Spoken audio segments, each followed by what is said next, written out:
We got another little baby segment of Whet Your Palate. We're going to tell you a little bit about our special guest today, Jamie Gagliano. Right, from Noble Black Real Estate in Manhattan, the Hamptons.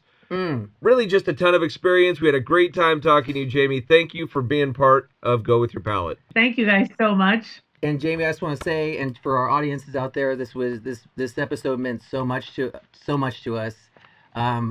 We are truly encouraged by your presence, and your story is very inspirational. And it just really, to me, it was just perseverance was just leading right there in my mind, like throughout your whole story. I think it's really going to mean a lot to a lot of people, and I just wanted to thank you for your vulnerability and just for sharing that with us. It's a true joy. So Thank you. It is my story, right? We all have our stories, and I thank you for allowing me to share it with you. Well, it's aspirational, inspirational, from opera singing to moving all throughout the East Coast to real estate. We work on our New York accents. Oh, man. Jamie helps us out. Tune in to Go With Your Palate.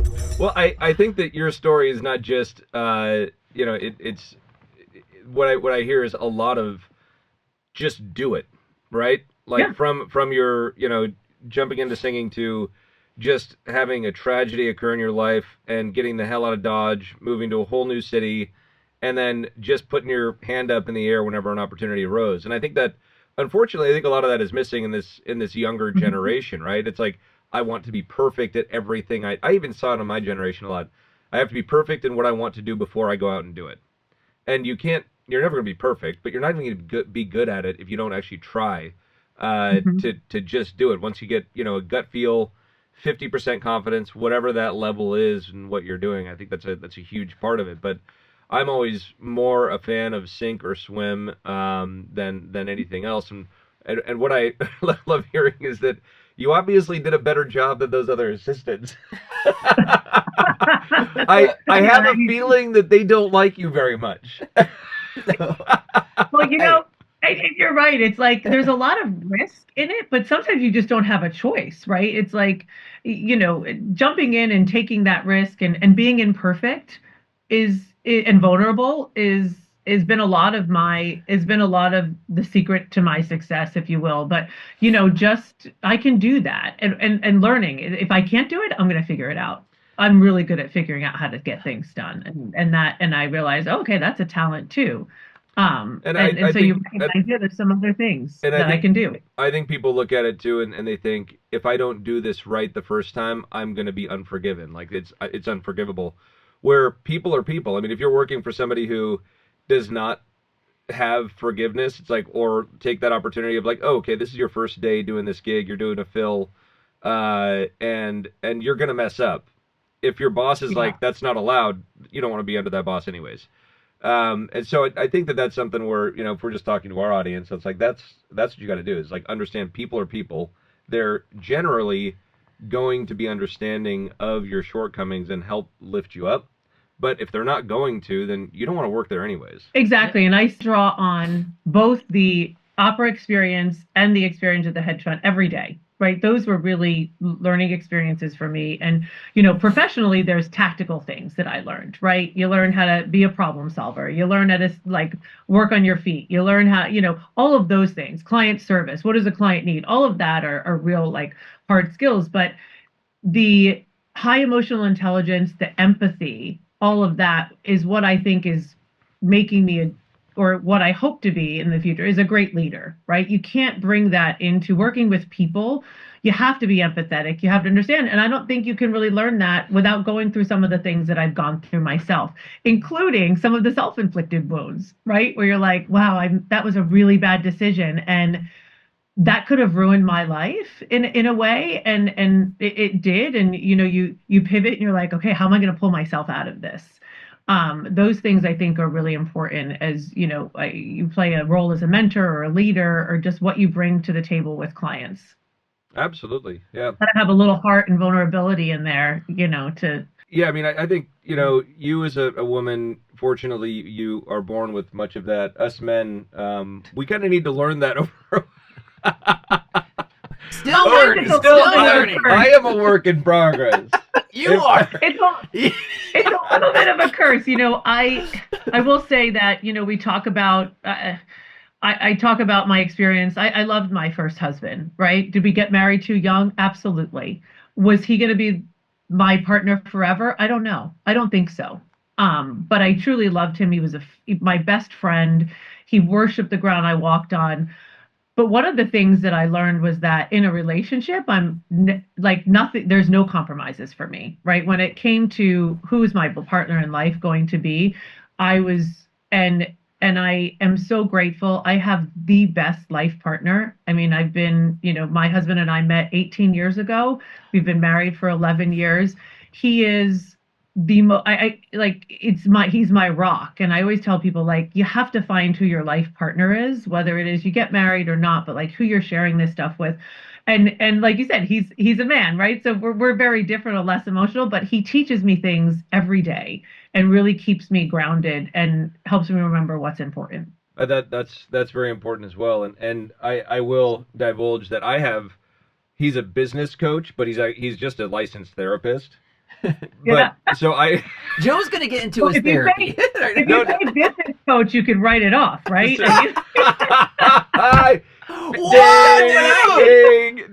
yeah. Dude, so savvy, dude. No, so I never talk about this, so I am going to briefly talk about it because I think people like would be interested in hearing that it is something like I started this to help me with communication with my ex-wife because she was very hard to communicate with.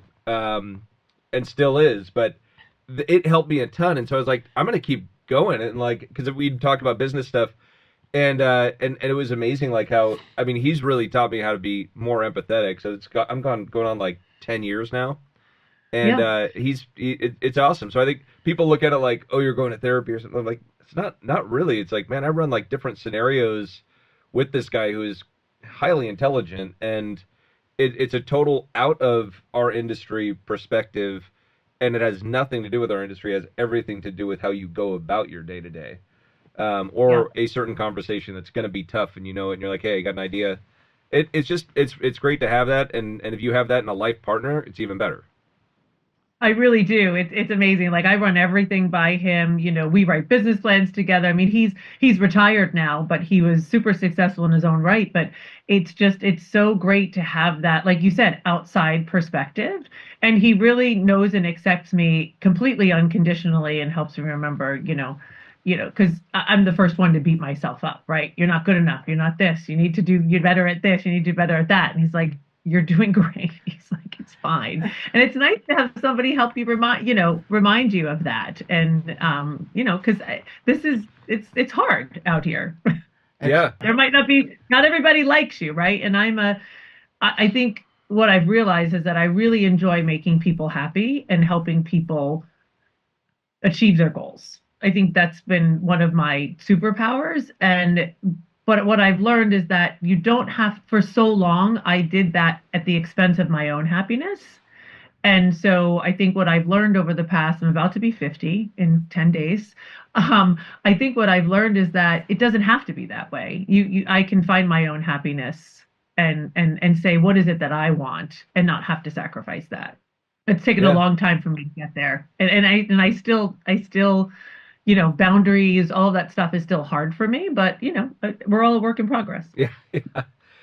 And so you decided to make the move at some point, away from Seaman, Cummings, and Dykeman. You just wanted to say it again. So, which honestly, it sounds like those are streets in the village, first of all. Okay. Right? So I think it's hilarious that you brought those up, but like, so it's more of like the artist. When I was at the hedge fund, they would be like, Jamie, tell them where you live. The guys, tell them where you live. And I was like, I live at corner of Seaman and Dykeman.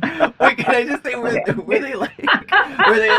they like guys? Were they just like, hey, tell them? I was like, tell them. Say it again. It's like in the 2000s, New York, we brought up Wolf of Wall Street, right? If you know about New York, I was in at like 2004 to 2013. I mean, those, so the guys on the trading desk, it was a joke for them. We didn't really have to worry too much about HR issues and things like that back then. Chris, Chris, listen to this. Jamie, tell them where you live. Do you like these New York? Look at us, we butchered New York. I totally okay, butchered Joe. I'll tell her. Okay. Hey, say it again, Jamie. Just say it so we can hear it. Okay. Quite like that, but these guys I was working with, yeah. She's like, stop. She's like, I wasn't working with people from the Jersey Shore. Like, Exactly. I didn't want to say it, but you said it. Okay, I always said it. Okay. Jersey Shore. You said, yeah, we're the Jersey. Cabs, yeah. I did live in New Jersey too for a while. Yeah. Yeah. I mean, the time at the fund was really great, but man, it took years off my life a little bit, and again, it becomes about a lifestyle choice. I was working 24/7. I was traveling all over the world, and it just became an all-encompassing job. And there were times that I didn't know the difference between his life and mine. And that gets a little scary, where you're like, wait, where am I in all of this? I'm not, this is not my life. This is his. And it just got too much, and it was time. And so, that was a really hard time as well. Coming out of that, I needed a minute to take a breath, and we didn't speak for 8 years after that, which is really hard because he was such a mentor to me. But again, you make some bad decisions, and, but around his 50th birthday, he reached out, and we've mended that relationship, which is, for someone like that to have forgiveness and empathy as well, and recognize, what, there were some things that didn't go so great, but when I look back at our time, everything that you did for me outweighs all of that. And for someone like that to come back to you is life-changing, right? It's like, wow. And because that was a really hard time. But what having to figure out, okay, what am I going to do next kind of thing, was I really loved the real estate part of what I did. We had built a 15 million, or more than that. I'll leave that to discretion. We built a home in the suburbs. He was a big hockey guy, and we built from ground up, a house. But it looked like a house on the outside, but it was a half hockey rink on the inside. Whoa. And it was one of the most challenging things I'd ever done, but I loved it so much. Like watching that come to life, put the team together, realizing, okay, I need a residential architect. I need a commercial architect. Who's going to deal with all this refrigeration? Do I use a commercial builder? Do I use a residential builder?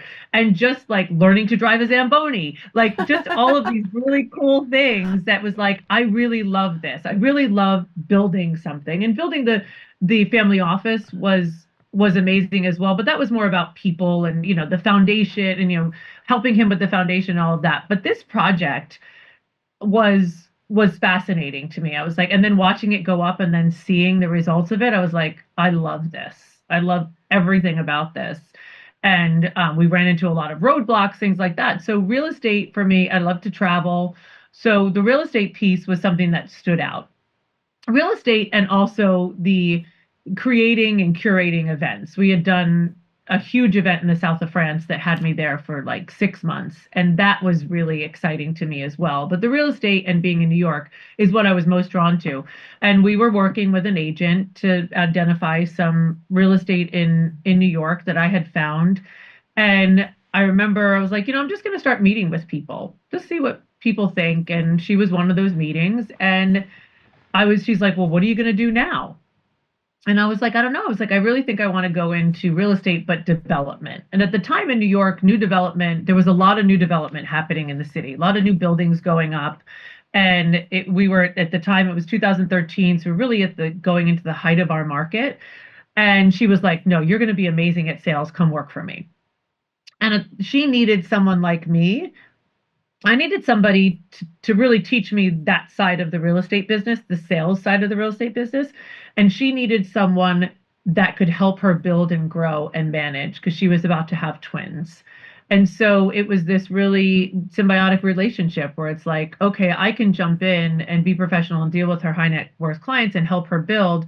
And then I have this great mentor that's going to teach me the sales side. And so we went into that, and it started in 2014. That time in New York was incredible. It was the height of our market. 2014, 15. I mean, deals were just happening like crazy, and new development. And so I learned so much. I just, I was right by her side doing every part of the business. And so that's where I really learned the art of sales and really learned. I was on the ground a lot. I was showing, I was, negotiating, I was doing all of that along someone that was top in the city, and that I was super grateful for that. We don't all become successful on our own. There's always people that help us along the way. I'm very much a proponent of like the power of we rather than I, right? It's all about how do we, the people that have helped me get here, and she was one of those people. And so I did that for I stayed places a long time. I don't like to jump around. That's a good thing. Right? Yeah, that's a good thing. Yeah. I was there, and that happened, but I don't see that happen a lot right now. Every time I interview people, it's like, oh, I was here for 2 years. I was there for 2 years. I was like, oh, there's a lot of jumping around. A lot of onesie twosies right now, and they look at it like, oh, I got to get all this experience, and it's like, no, you should probably become very professional at one place. It really makes it better. The onesie twosies. Yeah, the grass isn't always greener, right? And I feel like the minute something gets hard or there's this little bit of adversity, it's like, oh, I'm going to jump to the next thing instead of pushing through it. And I think the pushing through it is where things really change in a lot of ways. So, I spent 9 years there. The pandemic kind of changed things a little bit. I mean, I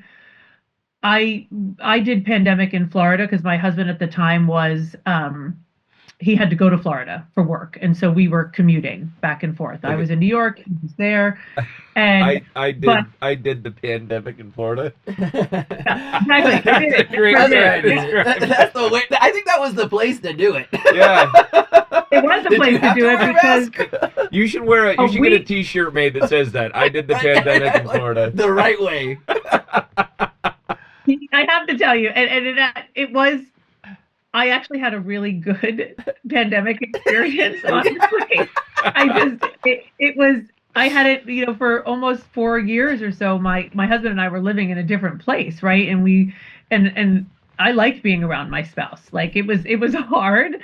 So we would try to not spend more than seven days apart. So I would go every weekend, he would come up.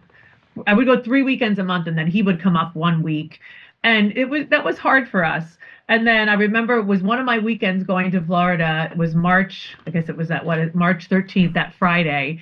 And I was like, I know I'm not coming back. And I called the CEO of our company. I was like, I need a computer. Can you send me like a full setup? And by Monday I was like up and running, because of course we didn't come back. But it was, I worked from home every day. We very much quickly, again, it's about pivoting through this, right? Like, how do you sell something over the phone? Or we were doing deals, we couldn't show, but we were doing virtual. Yeah. I was calling doormen. Can you let somebody in? we were doing team meetings. We would come together as a team and just be like, let's just chat. Let's play some games. Let's learn something new. So like there was a plan for every day, whereas I just didn't sit and be like, what are we going to do now? I kind of jumped into like, let's try to make this productive. I got to be with my husband every day, which was fun. But he went to his dining room to work. I went upstairs in the office. I worked. We'd come together, have lunch, and then maybe take an edible and have some wine at the end of the day. Yeah. It was a very interesting time. I actually wouldn't mind going back to the pandemic because I would do things so differently. Didn't we all go into it like, I'm going to like be productive, right? Like I cleaned out my Gmail, had like 20,000 emails, right? I'm going to go through every bin I have and like do some projects and things, but then none of that, you didn't get to all the things you wanted to get to. Right? Oh yeah. And the surge of people, did you jump on social media? Because there was a surge. I feel people that were maybe didn't do it so much, but then they got into the videos and they got into the communications with people. I mean, they were like, you know what? I'm going to make some sourdough. Yeah. I'm going to do the sourdough bread challenge, and I'm going to do my video, Well, I did I love to cook. I come from an Italian family, right? So my grandmother was up at 4:30 in the morning on a Sunday making, our Sunday meal. And so I did a lot of cooking because I love to cook. And I did one of those videos, but I was like, this isn't me. I'm gonna stop. Oh, yeah.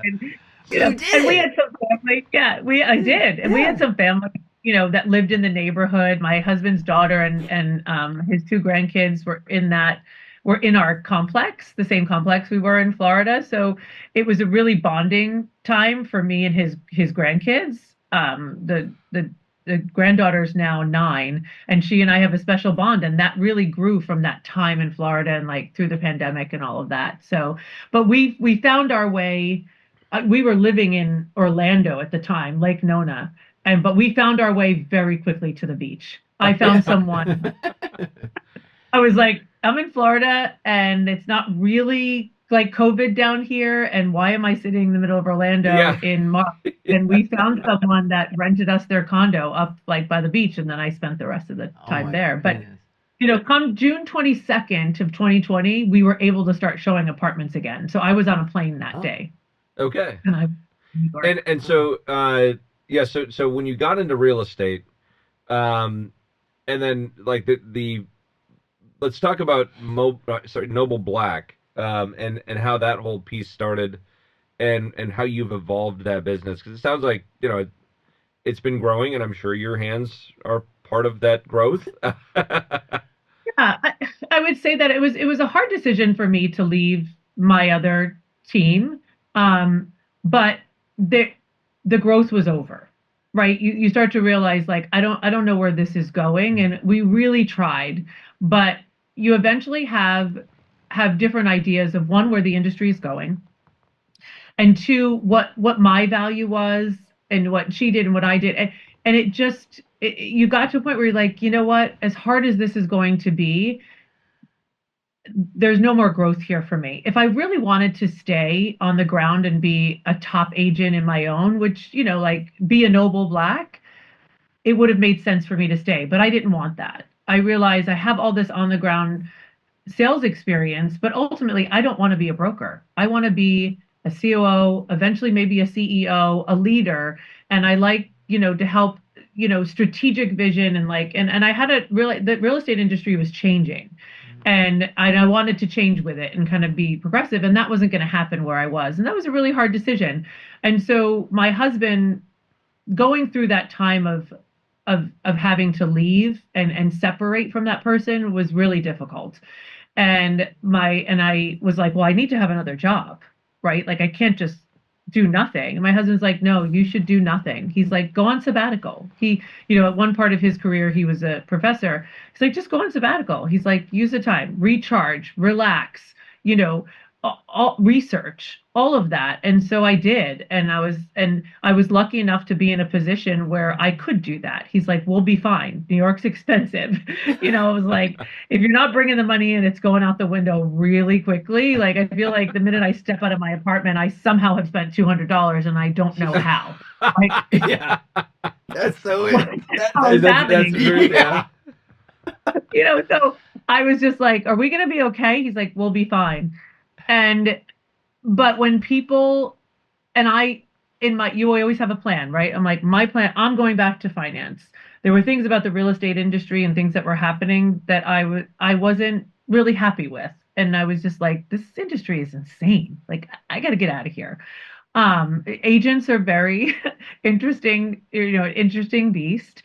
And I was so used to this structure of the hedge fund and all of that even though I was there for almost 9.5 years, I was like, you know what? I think I need to get out of this. Let me go back. And so I had this idea of what I was going to do. And people heard I resigned, and the phone started to ring. And we had thought maybe of moving to Florida. I was like, maybe it's time to leave the city. My husband was retired. It's expensive here. Our time in Florida during the pandemic was great. We bought a piece of land down there. It's like, maybe we go to Florida. And so I started to speak to people there. And then I looked at my husband one day and I was like, I'm not ready to leave New York. And New York is very unforgiving. You leave. I spent at the time, it was 20 years building the relationships that I had and working really hard to get where I was. if you leave for even just a year, reentry is nearly impossible. It's like having to rebuild. It just for New York forgets about you very quickly. That's And an so interesting point. I wasn't ready to give that up. I was like, I have some more years here. So he was like, okay, fine. And like I said, the phone started to ring, and you don't want to be like, well, no, I'm on sabbatical, right? I'm on sabbatical, 3 months, I'm not talking to anybody. You don't know if 3 months down the road the phone's still gonna ring. So I started to have the conversations, and Noble was one of those phone calls. And we had worked together for several years. We were on a new development project together. He was we were number one, or he was number two, or he was number one. And so in the same company, all of that. And so I knew him, but I didn't know him that well. And when he made the phone call, he was like, "You resigned?" And I was like, "Yeah." He's like, "We should talk." And I was like, "There's no way." Just I was when you like, thought you were out, they pull you back nope. in. I'm like, this isn't good. And one, it was like, don't pull me back in. Yeah. And two, from a political standpoint, Yeah. it was never going to work, right? It was same company, another top team. Yeah. I'm just like, I don't even know, like, if they're going to even allow, believe it or not, these words coming out of my mouth, allow it, right? Like, if the company was going to get around us. And I was like, no way. He's like, no, let's just sit down. He's like, I was about to go away. He was about to go away. He's like, let's just have a conversation. And we did. And then we had another. And then we had another. And I was so afraid to take the leap with him because of the backlash that I might get from the company and from my previous partner, if you will, who I worked for, because I knew at the time that if I made that decision, I'd be sacrificing a friendship. I would lose a friendship. And a friendship that was really important to me, that was very intricate in my life, very intricate in where I had all the things that I'd learned and where I had come so far in the real estate industry. But then I realized, again, we go back to this, right? Like, but this is what I want to do, and this is where I'm going to be happy, and this is such a good partnership. Noble and I are so aligned in so many ways with how we do business. He really needed someone like me. I really needed someone like him. He's got one of the best reputations in the business. His vision was the same as mine.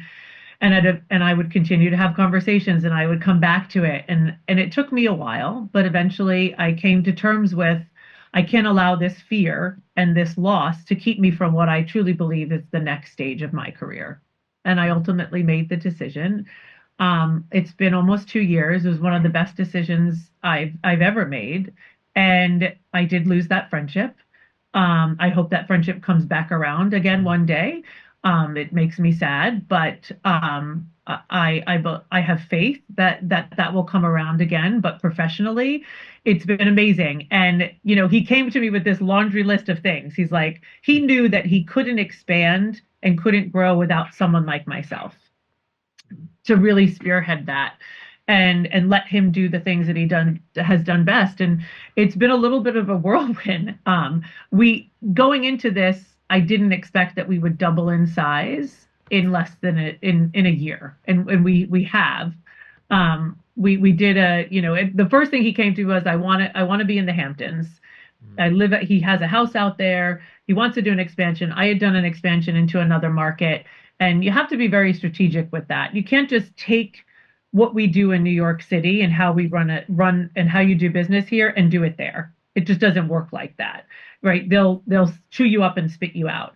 It's like it really is dependent on people. And so going on that journey of finding, even though he had a presence out there and he was part of the community, he would be accepted, but I needed people there that could tell me, how do we do business out here? What relationships do you have? And so we found 3 great agents, one born and raised in the Hamptons. I definitely wanted somebody that was from there. It was like, I need somebody that's in their, in their being, that's where they're from.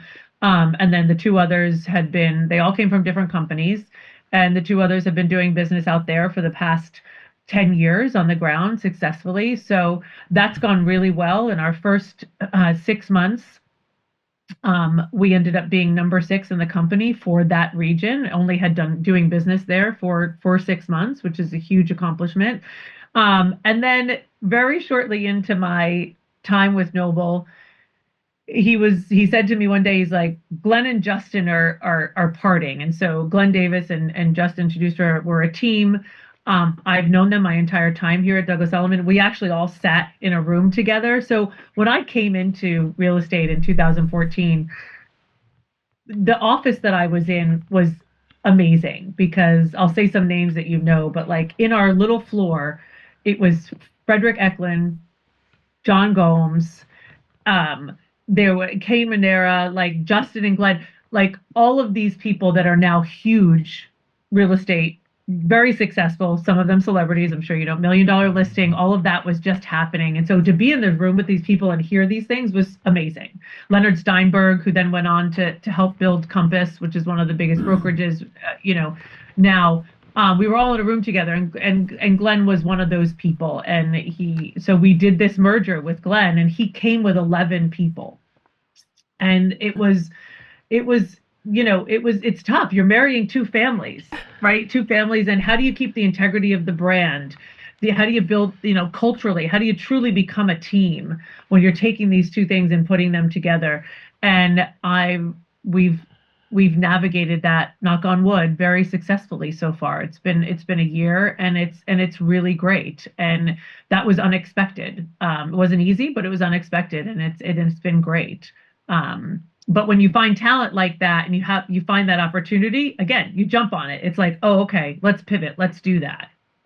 Well, that's great to hear. So, I mean, you're seeing not major effects in your world as far as business on, in regards to policy, tariffs, the economy. I mean, you're still seeing movement, even with the interest rates the way that they are. I mean, is your world and where you operate in that real estate world a bit insulated, or do you just feel like there's still just a pent-up demand that's been there kind of sitting dormant and people are finally making a move?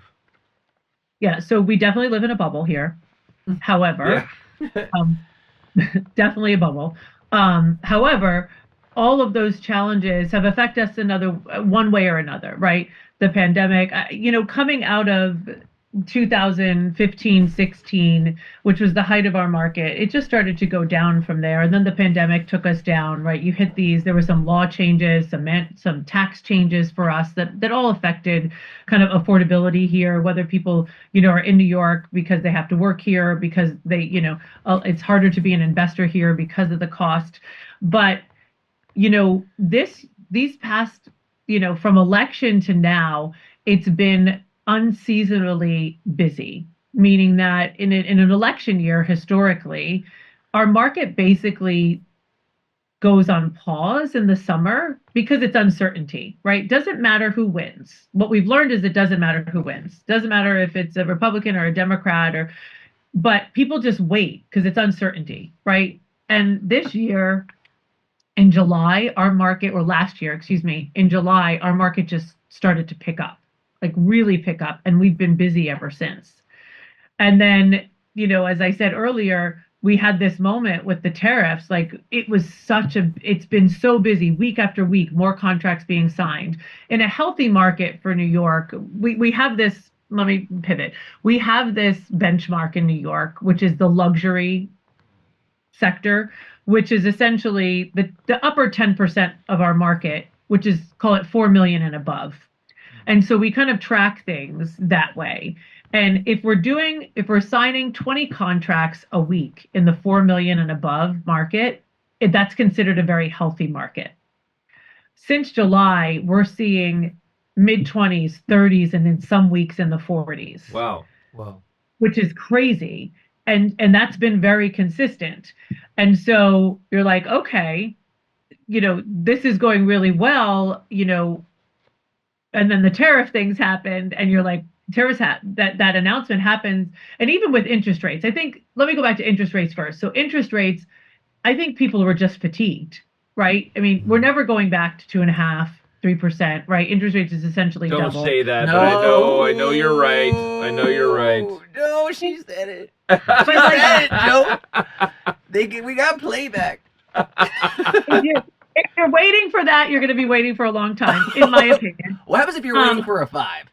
I think 5 is okay. I think 6 is like. I think we'll get there. I think Okay, build good. your life around 6 from here forward. I need Yeah, a 5. I think. Do you remember when I need a 5. Give me a 5. Yeah. I don't know this, but my husband, will talk about, when, I had a 16% and I thought I was doing good, or like I had a 9% in the early 2000s and that was great. But I think people forget what the norm was. Oh, Right? we had so many years of so low. Right. Yeah. There were gifts. Yeah. That was a gift. I think, healthy, we're probably, like you said, around 5, mid 5s, maybe 6s. But what happened is people just got fatigued for a lot of reasons. You get a divorce, you have to do something with real estate. Somebody dies, you got to do something with real estate.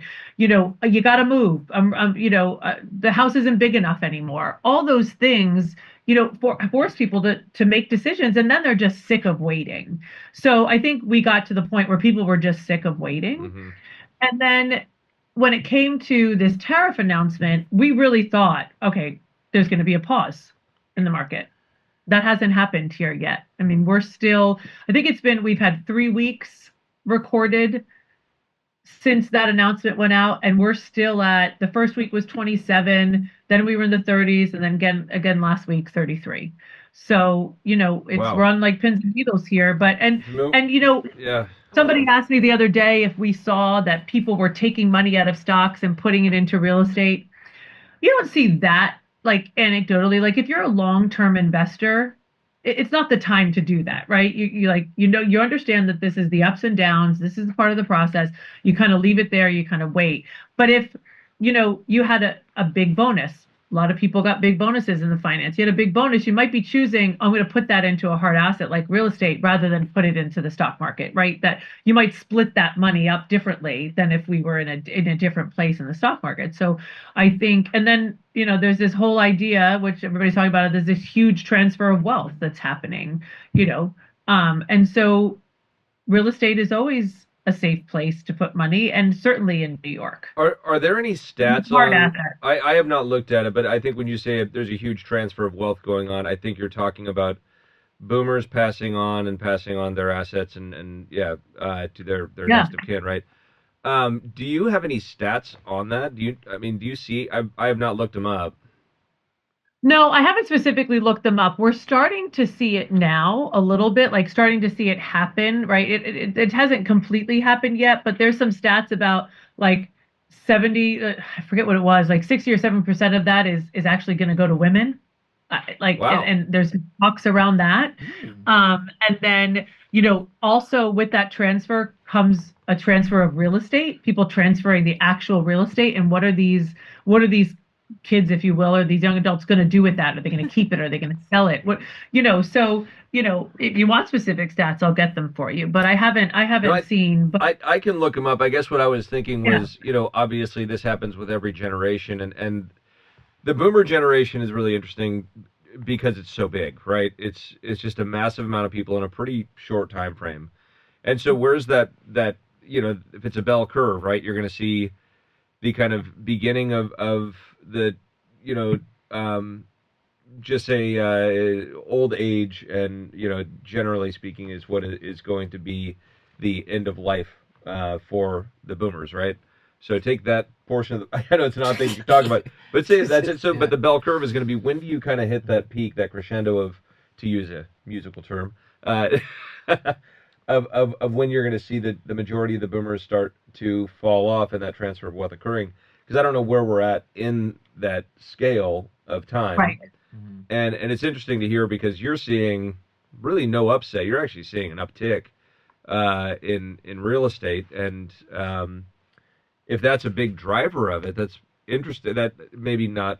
It's not a good show for stability long term, but maybe that's I'm not sure what percentage of what's happening in terms of our activity is really that. There's certainly, I would say that where we have seen a little bit of a pause is that first time buyer, right? That first time buyer, the lower price points, if you will, so that under 2 million and under price point, some of them are, taking a pause for a minute, be like, I'm going to wait a few minutes. But those that are more savvy and that are more, they're not. The transactions are still happening, and hopefully we continue to see that. So if there was one policy change that you could request of the, our Our politicians. eyebrows go. No, hold on. No, for business. Hold on. For your business in particular. I would love to hear what that would be. What is one change that could affect both in your direct world, in your bubble, but real estate across the country? What would you say one thing, one stop to be pulled that could really help? And not I the think Fed, because he doesn't have control of the Fed. Yeah, I think one of our biggest issues, I would say, across the nation. So let's start there. Across the nations is inventory, right? And good inventory. I believe that if there were a change in interest rates, that would unlock some of the inventory, and we really need that. And that's everything from developers coming back in, right? Interest rates affect them. So developers coming back in and developing. And then I'd also say all of these people that locked in these low rates, 2.5, whatever, some of them are really holding on, right? If they knew what they would go in, if they knew they could go into something that wasn't going to cost them twice as much, that would start to unlock some inventory. Yeah. So certainly interest rates is a big one. New York City specifically, we have a lot of things to fix here. I love this city. I love this city more than probably anybody else, but we have some, we need some change in administration here. We've had a couple of years where, we still need some cleanup here. We need some tax reform here. Those types of things. We're not very investor friendly anymore. New York has really become almost a second home market. We're seeing more and more people have multiple homes, certainly in the high net worth. They don't just have one or two homes, they have 3, 5, and 6 homes, right? And New York is one of them. But what I think has been driven out of New York are the investors. It's not, because of the taxes and because of all of that, it's not a good investment vehicle anymore sometimes. And I have to be careful because I do think that, real estate here is a good investment, but if you're buying something to then rent it out, those numbers don't work as well as they used to. Yeah, I can imagine that. Because of the cost coming up of, common charges and taxes and all of that make that much harder. Yeah, we have the same problem here. It's, we have a number of different things real estate wise. So in our world, farmland, it's going to take, even at $500 a bottle, it's going to take, decades to pay off what they charge per acre around here, because billionaires have kind of fucked up the real estate market for farmland. And then housing wise, there's a lot of this, like we had this thing called Picasso. I don't know if you have anything like that in New York. I've heard about it. We don't yet, but so that kind of jacked around what the comps were, because they'd be registered. You'd have 10 buyers, right, for a house. This company would come in, buy a house, redo it, and then they would sell it out, basically a timeshare. So you get 10% ownership, and instead of it being a $2 million house, now it's sold at a total of $5 million, because everybody wanted to get a piece of the action. So they're all paying $500,000 to have 10% ownership and 10% time in that house. Well, that still hits the comps, right? So but those aren't really market comps, right? But how do you separate they're them out? using them I as mean, they are, but they're using them as market comps. Yeah, it skews it pretty strong. Skews it. I mean, yeah. I like that we have people that are going to be here. That's a good thing, right? Rather than it being a vacation home that they're visiting maybe a month or two out of the year, you're actually going to have kind of a cycle of people coming through and supporting local businesses, and I think that's all positive. It's just that real estate piece where it's almost like you want to separate that piece from the stats, so you get a more realistic perspective on things. I want to ask too, just with the market, it seems like the market thriving where you're at right now, at such a high level. I like to just get into what are like some of the wild experiences you've had, or maybe unexpected requests for showings? Yeah, that's it. I like that. The wildest and most unexpected request at a showing. Yeah, and we can't share whatever you can share. We can bleep names. It was somebody like, I want 3 white dogs on the couch. Yeah. When I get there, because I like seeing dogs.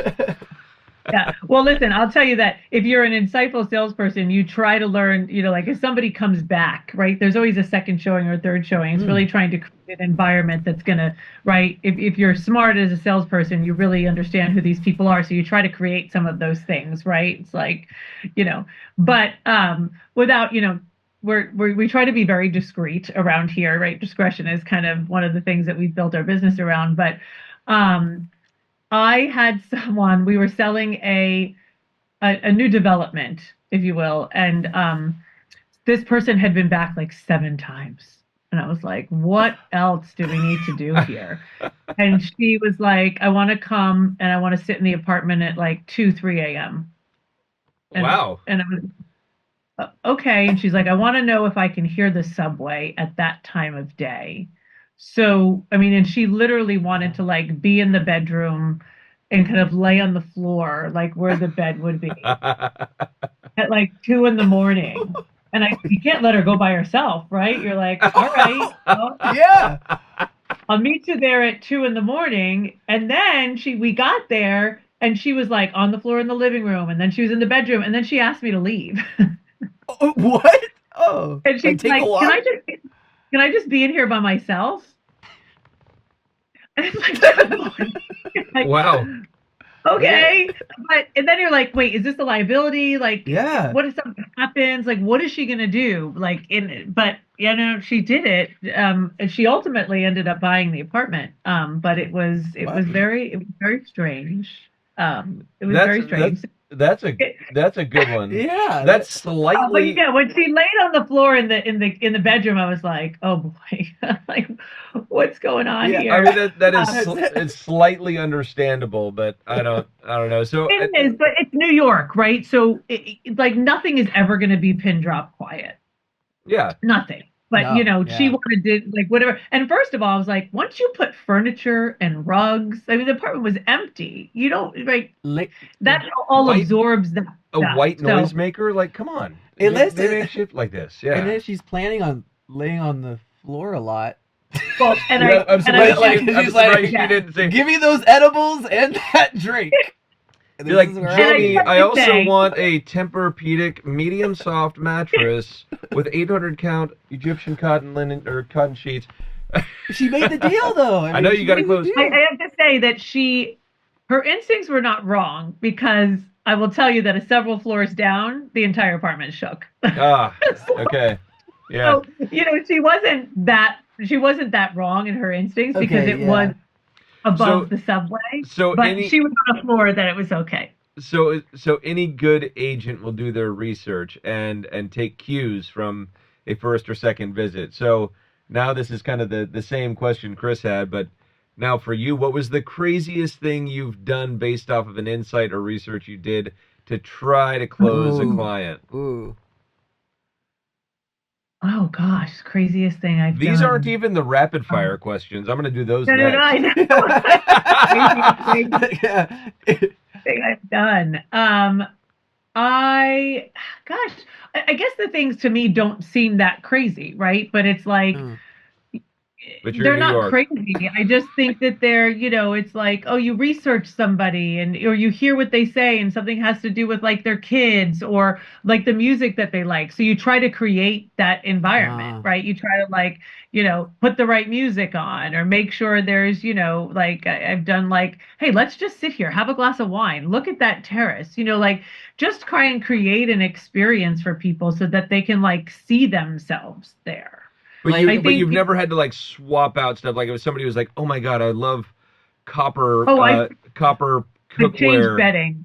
Yeah. I've done like come in and been like, okay, this person is totally distracted by the fact that this. So I've been like, that's it, get it out, put white linens on. Like I've certainly done that. Yeah, it's like we got to change this. Like that's basic. That seems basic to her. She's like, yeah, I've changed like, that. I've also had people come, like people that have kids. and it's like there's stuff everywhere, kid stuff everywhere. So you go early, and I'm like literally throwing the kids' toys into the hallway, like service entrance, like hiding it, like getting it all out of there, and then having to like shove it back in because it's like, you just, people don't want to see that, right? So Yeah. you do what you have to do. I've picked up people's underwear. I've, you'd be crazy at how sometimes people live, or just like you have a showing for your apartment and literally your dirty underwear are on the floor, like in the bathroom. Yeah. Like, first of all, who lives like that to begin with? And second of all, like somebody's coming to see your apartment, like pick up the dirty clothes off the floor. So I've definitely done that. I've walked into a lot of crazy like situations where it's like, oh, that was a party night, and like you're trying to clean up all no. the remnants of the Have party. you moved bodies? Like people like just passed out? Like if you ever have somebody I haven't had to do that, Okay, but that's have good. like gone upstairs and be like, it's time to leave. I've taken things off of nightstands and put them into the drawer because you Oh, left we it got on that. the nightstand. She's had to wipe plenty Yeah. of surfaces. Yeah. Is it? Oh, jeez. I will tell you though, I think I had one thing that happened to me that I was just like, oh my God, like I don't know how I'm going to deal with this, but we had an apartment where they had a cat, and they had outdoor space. So we were doing the showing, and I opened the doors and we went outside, and the cat ran outside and literally jumped off the ledge Oh. into the thing, and I was like, oh my God, I lost the cat. Like, holy shit, we got to get the cat back. And so it became about like, how am I going to get this cat? I literally almost went over with the cat because I saw it happening, God. and I tried to grab it, and I was like, wait, I'm going to fall off. So that was the whole thing. We eventually got the cat back, but I was like, how do you go to your cellar and be like, so I lost your cat? Dude, I would be like, just to keep I was your freaking cool. Yeah, that's kind of Freaking anxiety out. driving, I would right? be freaking out. I don't know. I might have taken a Freaking walk out. and they would have been like, that's the last time we saw Chris. Yeah, I'd be like, I never saw the cat. I never saw a cat. You guys had a cat here? What are you talking They're about? like, he took off with the cat. I Show don't me know. the hair of the cat was- if there's even a cat. And then You they mean you created didn't- an Instagram. You mean you didn't lock up the cat before a real estate agent? What do you think I'm gonna? It's called an open house, dumbass. Oh, wait. I have had Wait. at the time we were doing open houses, I did catch somebody in someone's closet trying on their shoes. Oh, what? Whoa, Dude, that's like a fear of mine. dude, that is okay. Yeah. Now that is Just people in your house just touching your. That's a looking on your fucked up clothes fetish. and doing your stuff. because they're not going to look at the house. They're going to try and poach some weird feet shit. Yeah. Yeah. Yeah, like who does that? Like I was like, what are you doing? Yeah. I mean, okay, so have you ever heard of like I know that there are people out there that do this. They'll go to dinner parties or whatever, Oh. and they'll feed their drug problem by going into like the medicine Oh cabinets. yeah, rating cat. Yeah. Yeah, so cabinet. Oh, whatever. really? Yeah, and so Yeah. it'll be Isn't that in a movie? oxycodone or Adderall or whatever, like any kind of prescription drugs, Yeah. and they'll find them and steal them from friends, family, or like just if it's a party or whatever, and that's the motivation for them to go. I wonder if that happens in open houses. A big problem. Yeah. That's a level I where hope not. rehab I is think an that's option. that's one of the things that's when we do open house like this on Sunday, I'll happen to be there. You have several people there because if you're expecting a lot of people, you kind of want to watch people. Like you never know, right? Yeah. Like what somebody's gonna do or not do or touch or That's why you try to be very careful. Well, if I sell a about house, I'm not doing any open houses now. Fuck that. Well, hey, I know Anywho. you've given us a lot of great time. I know you're probably got a lot of stuff going on. I see Oh your my God, my phone. computer's gonna die. I Yeah, was yeah, just your looking- computer's Okay, gonna die. Okay, wait, can we jump into some rapid? I want to do the rapid fire. Okay, favorite neighborhood in New York City? West Village. Good call. Your go-to coffee spot before a big meeting, or better yet, how do you like to start your day before the grind? I don't drink coffee. I never have. Ooh. Okay. Okay. So, Wow. but I do have a guilty pleasure. I go to Starbucks every morning and get a large iced green tea with extra ice. No, nothing in it at all. Just the green tea and ice. And Well, it's good. $5. Good for you too. That's a good guilty That is pleasure. good. Favorite New York City slice of pizza pie? A grandma slice from Village Square in the West Village. You know this? It's good. All right, I'm looking. I'm looking it up on one. I bite. was looking. I mean, it's good. I got respect for that. Okay. I'm like always between that and Prince Street, but it's okay. Most overused. Oh yeah, French season. Okay. You don't know, dude. You're not. You have This palate. zero This guy. motorcycles. Zero motorcycles. Okay. Most overused buzzword in real estate. Renovated. Ooh. Okay. Yeah, is a- people overuse that word. You know, it's not. No, that's not renovated. 10 years ago, when you fixed the kitchen, nope, that doesn't mean renovated. You put a new faucet in. That's not a renovation. You're like, oh, I changed the door handle. I renovated. Yeah, no, you didn't. You're like, no, that's packing tape. Over the door handle. Okay. Do you have a dream celebrity client to work with? Ooh. I do. Oprah Winfrey. Oh yeah. Okay. Yeah. One piece of advice for aspiring real estate professionals. Do everything you can to try to align yourself with the best in the business. Okay. Right. Yeah. Best trend right now for real estate design. In just in your bubble. Yeah, I think branded residences is a huge one right now. Like these residences that are, you know, Ritz-Carlton or, you know, have a hotel brand behind them and creating this entire experience. Yeah. So it's like the country big one club right now. included in. Oh yeah. Yeah. Dude, these country Everything, clubs- private restaurant, concierge, you know, and then, you know, pickleball, that we've seen that come into, and padel come into some of the amenities here, which I is, bet. you know, thing. Yeah. Yeah. God, that's a great We should answer. I play like that. pickleball. No. I'd beat you. You know Biggest pickleball out there? me? I wouldn't mind it, but I don't know. I'm just getting old, Jamie. You know, I'm 43 now. He's strong though. He's strong. Okay, biggest deal you've ever closed. So I've been a part of a lot of big transactions, luckily, but personally myself, I closed a $42 million deal representing a buyer in downtown Manhattan during the pandemic. Pocket change. Wow. Pocket change. Look at Art's face. 42 mil downtown Manhattan during the pandemic, man. Somebody wanted to get out of Russia in a hurry.